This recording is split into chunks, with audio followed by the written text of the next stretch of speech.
You've heard the spin, now hear the truth. Welcome to Lost on Web. We all know that social media has done more harm than good for society. But recently, it seems like there's been an increase in people leaving the platforms.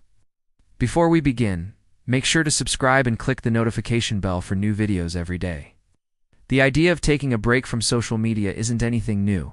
The concept has been around since the 1970s, when people took time away from TV to reset their minds. But unlike TV, social media is designed to be as addictive as possible, making it difficult to take a break and even harder to stave off.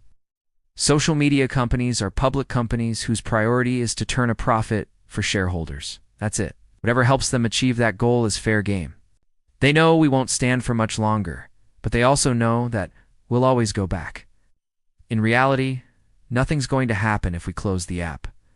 But because of how our brains are wired, we feel compelled to answer.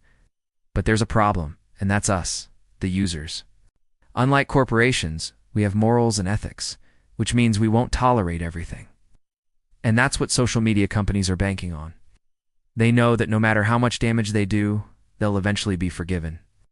They've successfully made us feel like we'll miss out on something important if we don't respond. Social media has us trapped in a cycle of psychological abuse, one that keeps us coming back for more despite knowing it's not good for us. According to the cycle of abuse model, there are 4 distinct stages. Tension building, the incident honeymoon phase. You're in the honeymoon phase, feeling good, connected, till the cycle starts all over.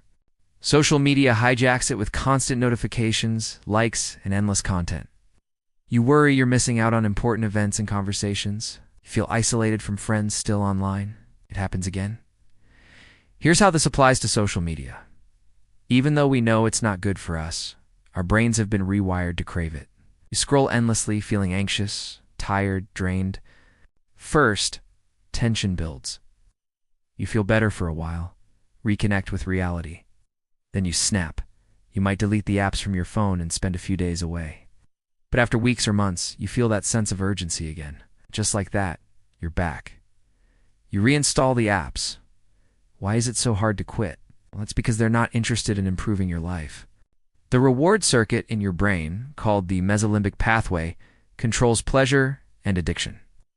People even ditch smartphones for flip phones. This creates an almost hypnotic state where your brain gets trapped in a feedback loop of instant gratification. It's easy to understand why millions of people continue to use them daily, even as anxiety, loneliness, and depression skyrocket. But by talking about this more, planning ahead, and understanding the manipulation, we can break free. And yet these platforms keep growing because they're designed to. By understanding the tactics used against us, we can break the cycle. But there's hope. First, we need to recognize the warning signs.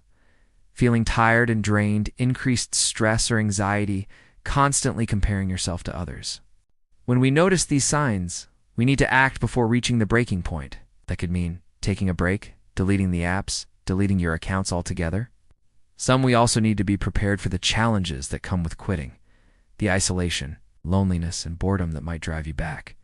We need to create a culture where it is okay to admit we're struggling with social media addiction and where we can share our experiences without judgment.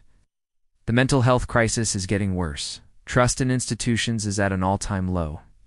Social media has created more problems than it ever solved. So as a creator who makes money off your being on them, let me say, delete them and go live your life while you can.